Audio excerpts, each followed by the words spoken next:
इसमें N2 है, तो net rate of accumulation dN2 upon dt क्या होगा भाई?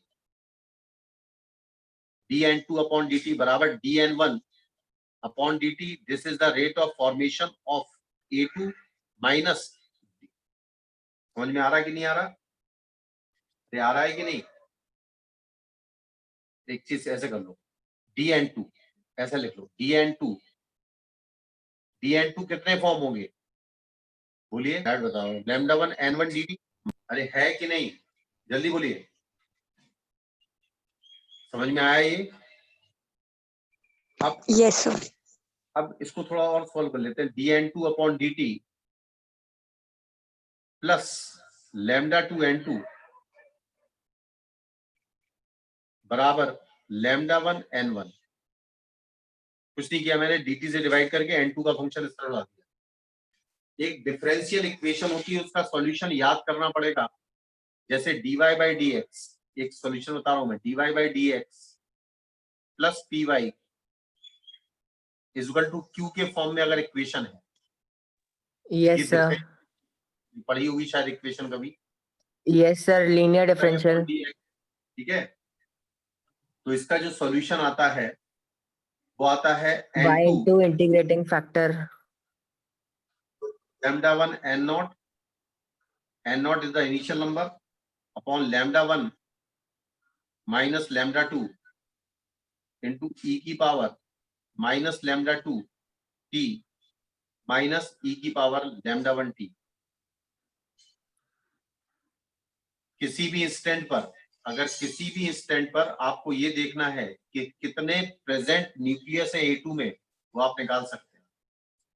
क्लियर है सर इस एक्सप्रेशन को याद रखें या फिर मतलब डिफरेंशियल इक्वेशन डायरेक्टली सॉल्व ही कर लें?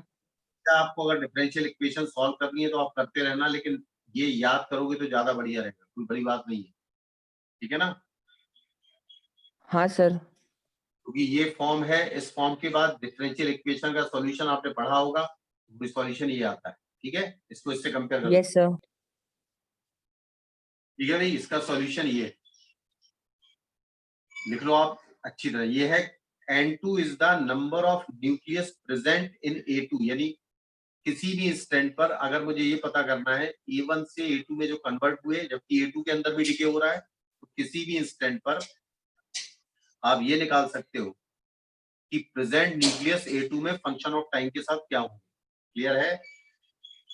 और t बराबर अगर मैं इंफिनिटी लिख दूं तो 0 आ जाएगा, क्योंकि सब कुछ डिसइंटीग्रेट हो जाएगा, खत्म हो जाएगा. ठीक है, एक सवाल लिखो. A radioactive substance decay in two ways. A radioactive substance decay in two ways simultaneously. इसको ब्रांचिंग भी कहते हैं. जैसे मैंने x डिके हो रहा है y में और x डिके हो रहा है z में, that is also known as radioactive branching. ठीक है, आ रही है बात समझ में? आप लिखिएगा a radioactive substance decay in two ways simultaneously for alpha emission and beta emission. यानी अल्फा एमिशन हो रहा है एक डिके में और एक डिके में बीटा एमिशन हो रहा है. विद मीन लाइफ्स, यानी पहले वाले के लिए मीन लाइफ है DM1 16-20 years. 16-20 years और दूसरे वाले के लिए मीन लाइफ है 405 years. आपको समझ जाना चाहिए भाई, ये एक्स एलिमेंट है जो अल्फा को डिके करके वाई में कन्वर्ट हो रहा है या बीटा एमिशन करने के बाद जेड में कन्वर्ट हो रहा है. और इसके लिए डिके कांस्टेंट λ1 है और इसके लिए decay constant λ2. Find the time during which 3/4 sample will decay. यानी जो n बचे वो N0/4 बचे. 3/4 डिके हो चुका है. 3/4 डिके हो चुका. अभी मैंने क्या बताया, n बराबर N0 e की power minus lambda effective. Lambda effective का मतलब λ1 प्लस λ2. Into T. बताया कि नहीं बताया भैया? अब एन नॉट से एन नॉट कैंसिल कर दो, 1/4 हुआ, लॉग ले लो, इसको क्या 2 log 2 लिख सकते हैं, 2 ln2, वो माइनस भी हट जाएगा, लैम्डा 1 को लिख सकते हैं 1/Tm1 mean life of first plus 1/मीन लाइफ ऑफ सेकंड और इनटू स्मॉल टी, माइनस हटा दिया मैंने, ध्यान रखना। और इसमें ln2 को हटाना पड़ेगा, ln2 की वैल्यू कितनी होती है, ln2 की वैल्यू कितनी होती है 0.693, 0.693 2 into 0.693 और Tm1 दिया है 1620 ईयर्स और Tm2 दिया है 405 ईयर्स। तो क्या टाइम निकाल सकते हैं? अरे टाइम निकाल सकते हैं कि नहीं? Yes sir.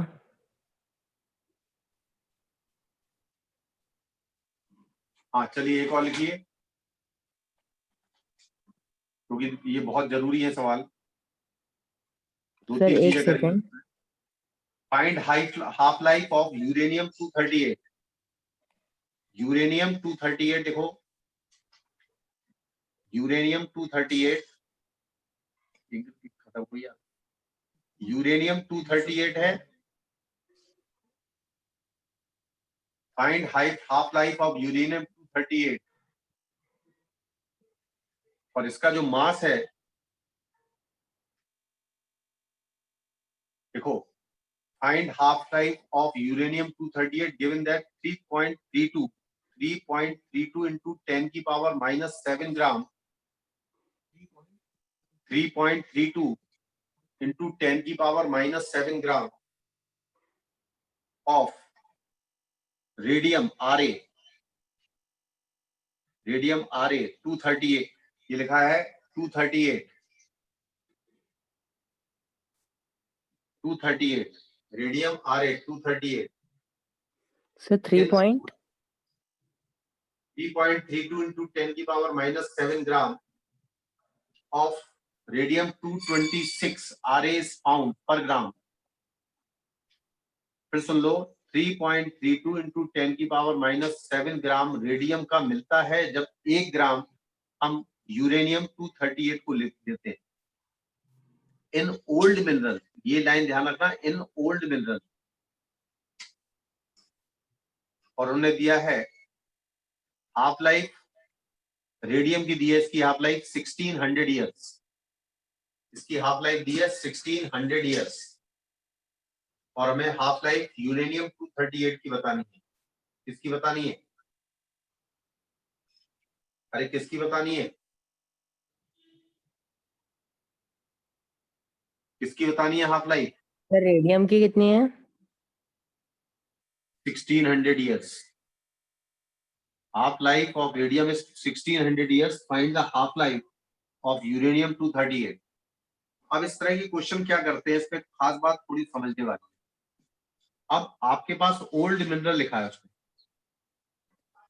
ओल्ड मिनरल का मतलब ये होता है, ओल्ड मिनरल, ओल्ड मिनरल में जो चीज हमारा यूरेनियम है 1 ग्राम, उसके अंदर 3.32 into 10 की पावर -7 ग्राम रेडॉन कहते हैं, क्या कहते हैं आरे, रेडियम, रेडियम प्रेजेंट है। सर रेडॉन तो आरडी होता है। 238 यानी इसका मॉलिक्यूलर वेट है आरे का, सॉरी सर रेडॉन आरएन होता है। क्या करना मुझे, 238, ठीक है। रेडियम का एटॉमिक वेट है 238 और यूरेनियम 238, यूरेनियम का भी एटॉमिक वेट 238 ही है। कितना है अभी? सॉरी 226 है यार, 226 है इसका, हाँ 226 है, गलती, 226 कर लेना उसे, ठीक है, 226 और ये 238, ये एटॉमिक वेट ऑफ यूरेनियम है। इसमें एक लाइन लिखो स्टार मार्क करके, जिससे हमेशा याद रखें, for old mineral, for old mineral the activity of uranium becomes equal to activity of radium. Old mineral का मतलब इतने पुराने हो चुके हैं, इतना समय बीत चुका है कि यूरेनियम की एक्टिविटी और रेडियम की एक्टिविटी बराबर है, यानी rate of formation of radium by uranium is equal to rate of decay of radium, यानी तभी ये ग्राम जो है वो कांस्टेंट हो गए। नहीं समझे? एक सर ग्राम के मतलब अंदर, रेडियो एक्टिव इक्विलिब्रियम आ गया। ग्राम के अंदर ये वाले रेडियम के नंबर इसलिए कांस्टेंट हो गए हैं कि जिस रेट से यूरेनियम रेडियम में कन्वर्ट हो रहा है उसी रेट से रेडियम डिके हो रहा है। ठीक है भाई? और एक्टिविटी इज इक्वल टू होता है लैम्डा 1 और मान लो एन लैम्डा ऑफ यू और number of nucleus of U बराबर lambda of radium into number of present of radium, number of nucleus present of radium. समझ में आ रहा कि नहीं आ रहा? अब नंबर ऑफ न्यूक्लियस क्या होंगे भाई? ये खास बात, number of nucleus, number of nucleus, ये बताइए जितने एटम होंगे उतने न्यूक्लियस होंगे। तो आपके पास कितना मास है यूरेनियम का? 1 ग्राम, 1 ग्राम है ना? 1 ग्राम, 1 ग्राम जो न्यूक्लियस का मास है, अगर इसको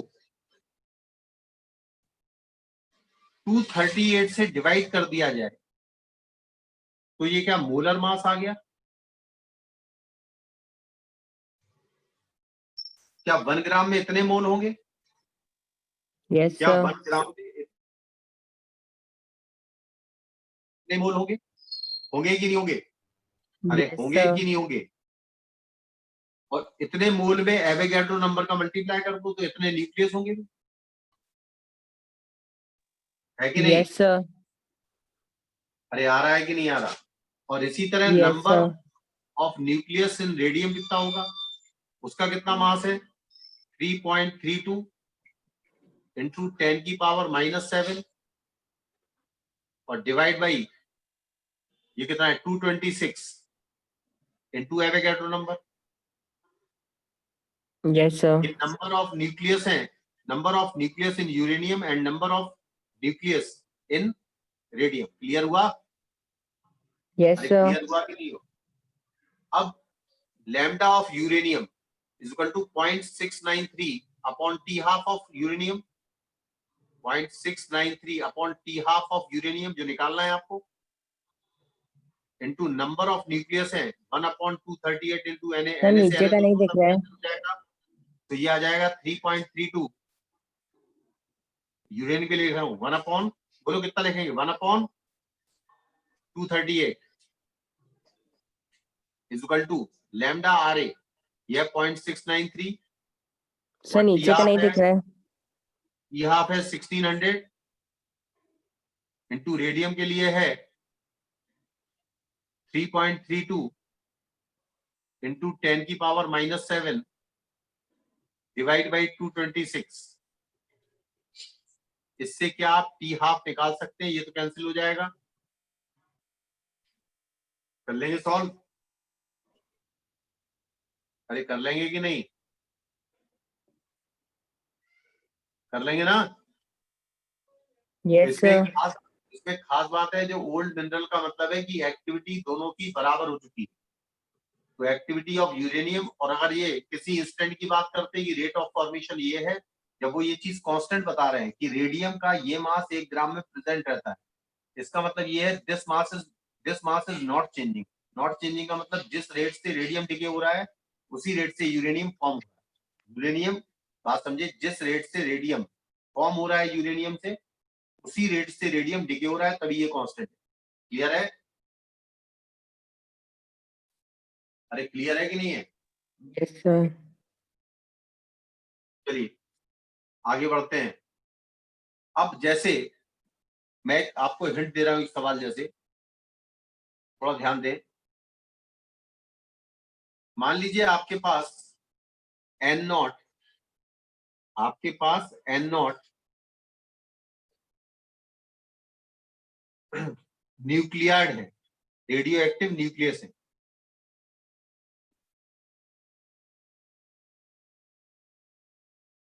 रेडियो एक्टिव न्यूक्लियस का सॉल्यूशन है, ठीक है। और इसकी आपको हाफ लाइफ भी दी हुई है, टी हाफ भी गिवन है। ध्यान से सुनना मेरी बात। हेलो, मेरी बात समझ में आ रही है? कोई सॉल्यूशन है रेडियो एक्टिव न्यूक्लियस का जिसके total number of nucleus N0 है, जिसकी हाफ लाइफ टी हाफ है। इसका सॉल्यूशन लेके आपने एक इंजेक्शन लेके ह्यूमन बॉडी के अंदर इंजेक्ट कर दिया और ह्यूमन बॉडी से V वॉल्यूम लिया ब्लड का।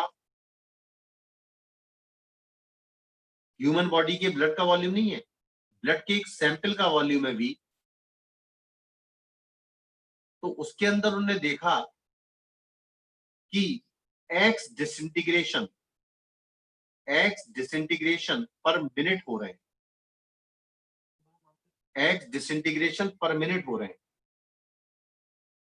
ठीक है। Suppose we are taking a sample of V, volume V of blood, and that blood is giving, क्योंकि वो भी रिएक्टिव मिला हुआ है उसके अंदर जो डिसइंटीग्रेशन हो रहे हैं X डिसइंटीग्रेशन पर मिनट हो रहे हैं। लिख लिया। Find the volume of blood, find the volume of blood in human body, यानी टोटल वॉल्यूम ब्लड का ह्यूमन बॉडी में क्या है। क्वेश्चन आया समझ में? अरे क्वेश्चन आया कि नहीं आया? सर रिपीट कर दीजिए। ये N0 नहीं गिवन है आप, तो मैंने लिख दिया ऐसे ही। N0 है number of nucleus of radio active substance. इसका कोई सॉल्यूशन बना के, और इसकी हाफ लाइफ भी है, इसका सॉल्यूशन बना के आपने ह्यूमन बॉडी में इंजेक्ट कर दिया। अब ह्यूमन बॉडी में ये पूरे न्यूक्लियस पूरे ब्लड में फैल जाएंगे।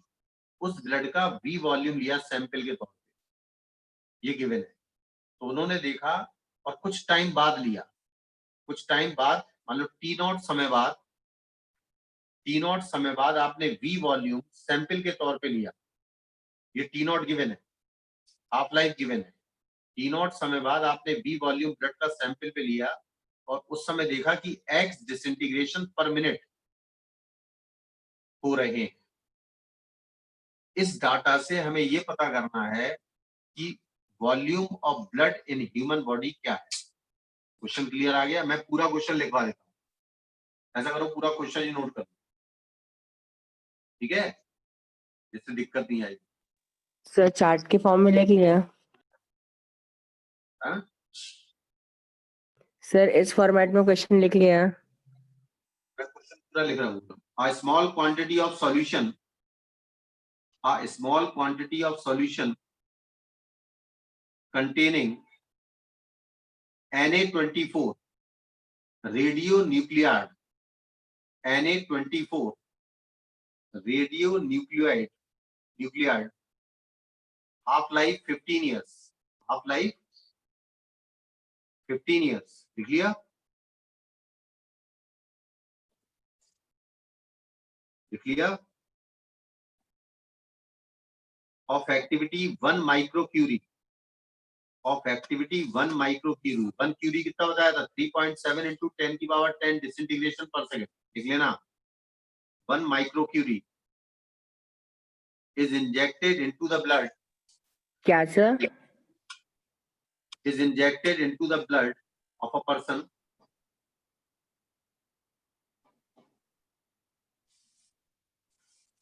लिख लिया। A sample of blood of volume 1 centimeter cube taken after 5 hours, taken after 5 hours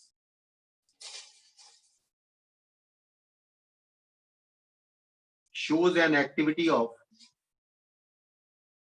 296 disintegration per minute, 296 disintegration per minute.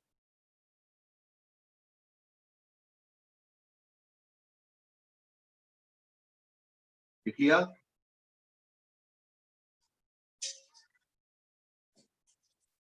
लिख लिया भाई? 296 disintegration per minute. Determine the total volume of blood in the body.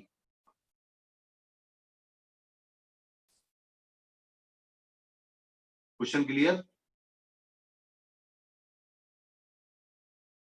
अरे question clear है?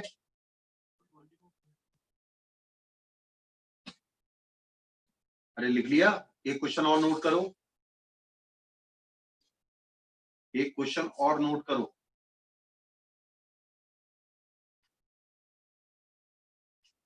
A radionuclide with half-life capital T is produced in a reactor.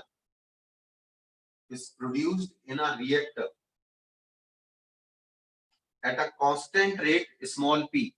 At a constant rate small p nuclei per second. लिख लिया? अरे लिख लिया कि नहीं? लिख लिया ना? हेलो, आवाज आ रही है मेरी? आवाज आ रही है ना? Yes. हाँ, क्या लिखा? At a constant rate p nuclei per second during each decay, energy E naught is released.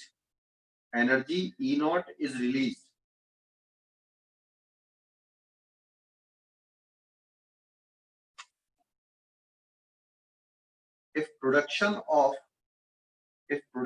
radionuclide is started at t equal to 0. पहला पार्ट लिखो, calculate rate of release of energy as a function of time, और दूसरा लिखो total energy released. Sir क्या? Sir पहला part क्या था? release of energy as a function of time. दूसरा है total energy released up to time t. लिख लिया? लिख लिया कि नहीं? Yes sir.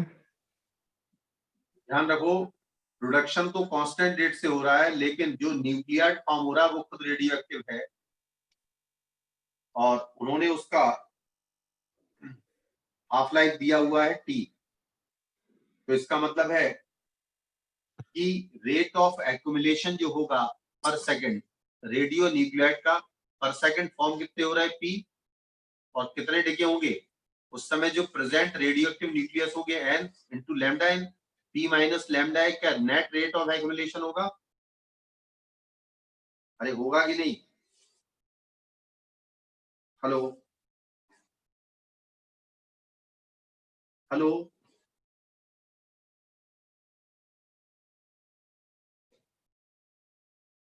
खुद करना क्वेश्चन को, मैं नहीं बता रहा हूं, ठीक है? अरे खुद कर लेना, इस क्वेश्चन को करने को दिया है सिर्फ, ठीक है? Yes sir. सर आवाज आ रही है ना?